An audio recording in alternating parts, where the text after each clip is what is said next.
of the fantasy football season.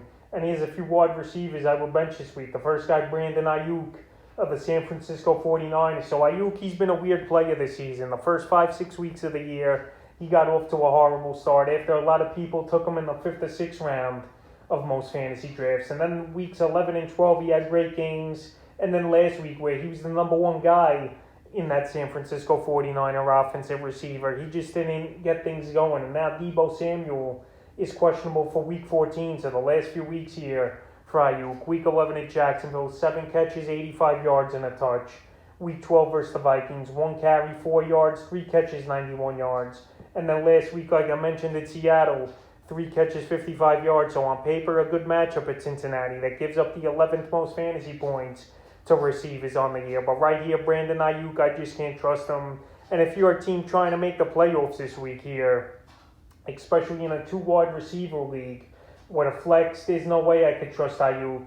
Just because when you count on him the most this season, he's not getting the job done, and he's a wide receiver I would bench. The next wide receiver is Emmanuel Sanders of the Buffalo Bills. So Emmanuel Sanders here, he's been up and down this season with the Bills, but the last few weeks here, he's been non-existent for fantasy owners, and it's still surprising to me he's owned in 60% of fantasy leagues. At this point, he's just a name, and the last time he's reached double-digit fantasy points in PPR leagues was Week 9 at Jacksonville. So the last few games here for Sanders, Week 11 versus the Colts, 3 catches, 26 yards. Week 12 at the Saints, 3 catches, 28 yards. And then last week, I know the weather was horrible with 50-mile-per-hour winds versus New England, but 3 catches, 22 yards. I could see him have a decent game at Tampa Bay, but right here, with Week 14, with everything on the line for some fantasy owners, there's no way I could trust him, even though Tampa Bay does give up the 15th most fantasy points to receivers. But I would stay away from Sanders and bench him this week. The next wide receiver is Judy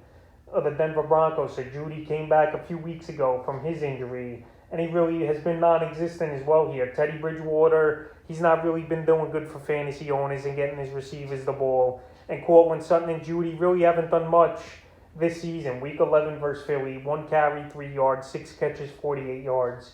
Week 12 versus the Chargers, 2 catches, 25 yards.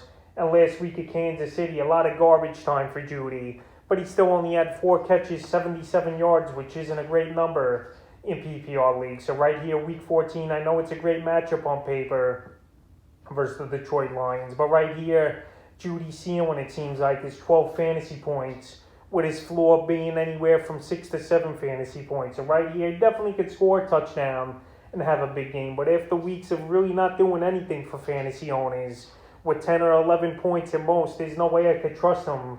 And if you have better options, I definitely would bench him this week. The next wide receiver is Christian Kirk of the Arizona Cardinals. So Kirk here, another wide receiver that's been Jekyll or Hyde most of the season. The last few weeks for him, Week 10 versus Carolina, 7 catches, 58 yards. Week 11 at Seattle, 2 catches, 25 yards. And then last week in a ball game where this Arizona Cardinal offense put up 33 points, he only had 1 catch for 4 yards in that one. So right here, I can't trust Christian Kirk. He could be a hit-or-miss, boom-or-bust receiver each and every week. And this week, he definitely could be a boom versus Los Angeles, but I can't trust it. And then last matchup in Week 4 at the Rams, he didn't have a good game at all with Kirk. 1 catch for 5 yards. So right here, he's still owned in 70% of fantasy leagues. But there's no way I would start him this week with everything on the line for most owners. And the 5th and final receiver I would bench this week is Russell Gage of the Atlanta Falcons. So right here, Russell Gage, he had a couple good games this season, no doubt about it. And then he had a couple games where he put up goose eggs as well. Last week, the best game of the season easily for him. 11 catches, 130 yards, and a fumble loss. But the last few weeks for him, Week 11 versus the Patriots, 5 catches, 49 yards. And then Week 12 at Jacksonville, 6 catches, 62 yards with a touchdown. So I know Gage, he's had 2 great games back-to-back. But Week 14, a tough matchup at Carolina that gives up the 5th least amount of fantasy points to wide receivers. And I just don't see Gage for the 3rd week in a row having a big game. Matt Ryan, he hasn't been good over the last month of the season. And right here, I think the Panthers, they're going to try to take Gage out early and often in this ball game and try to have Mike Davis or Cordell Patterson beat him. So right here, tough matchup on paper.